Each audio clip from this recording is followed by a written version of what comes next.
বাংলাদেশের 34টা টুথপেস্টের 26টার মধ্যে দেখা গিয়েছে বিষাক্ত মাইক্রোপ্লাস্টিক। এই মাইক্রোপ্লাস্টিক কতটা ক্ষতিকর জানেন? একবার আপনার পেটের মধ্যে ঢুকলে আপনার হার্ট ক্ষতিগ্রস্ত হবে, আপনার ফুসফুস, শ্বাসতন্ত্র এইটা ক্ষতিগ্রস্ত হবে, আপনার হরমোনের ইমব্যালেন্স হয়ে যাবে। আপনি দাঁত পরিষ্কার করতে গিয়া আপনার শরীরের দামি অঙ্গ প্রত্যঙ্গগুলো আপনি ক্ষতি করে ফেলছেন। শুধু কি এই পেস্টের উপাদান মাইক্রোপ্লাস্টিক না, এই পেস্টের জঘন্য আরেকটা উপাদান হচ্ছে ট্রাইক্লোসান, যা পৃথিবীর অনেক দেশে নিষিদ্ধ। এটা ব্যবহার করতে পারে না, কিন্তু আমাদের দেশে দেখবেন কাছে আসো, মুখের গন্ধ নাও, আর এটার মধ্যে ট্রাইক্লোসান মিশিয়ে দাও। এটাই হচ্ছে আজকে নামি দামি ব্র্যান্ডগুলো যেইভাবে মানুষের সাথে প্রতারণা করেছে, সরকারের উচিত হচ্ছে কয়েক হাজার লক্ষ কোটি টাকা এদের জরিমানা করা, কারণ এরা মানুষের দামি দামি অর্গানগুলোর ক্ষতির কারণ।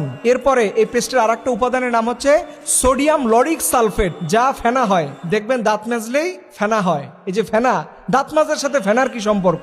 কিন্তু তারা বুঝাইছে যে দাঁত মাজতে গেলে আপনার ফেনা হবে, আর ফেনা না হলে দাঁত মাজাই হয় না। এই সোডিয়াম লরিক সালফেট দিয়ে আজকে আমাদেরকে শেষ করে দেওয়া হচ্ছে। এই ফেনাটা কোনো কাজে নাই। এরপরে আছে ফ্লোরাইড।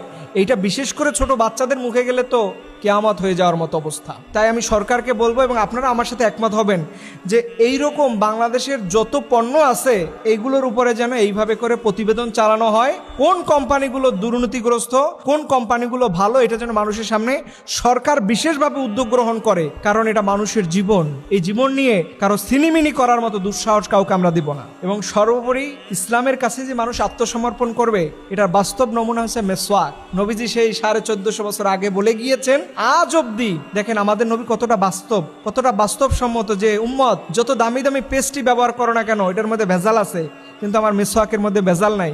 নিমের একটা ডাল নিয়ে দাঁত মাজবেন, দাঁত নিরাপদ থাকবে। এবং এই মুখের মাধ্যমে হাজারো রকমের রোগ বালাই মানুষের পেটের মধ্যে যায়। এর জন্য মেসওয়াকের দিকে ফিরে আসুন, 5 ওয়াক্ত নামাজ পড়ুন। আল্লাহ রাব্বুল আলামিন যেন ইসলামের সুন্দর দিকগুলো আমাদের সবাইকে আমল করার তৌফিক দান করে। সবাই বলুন আমিন।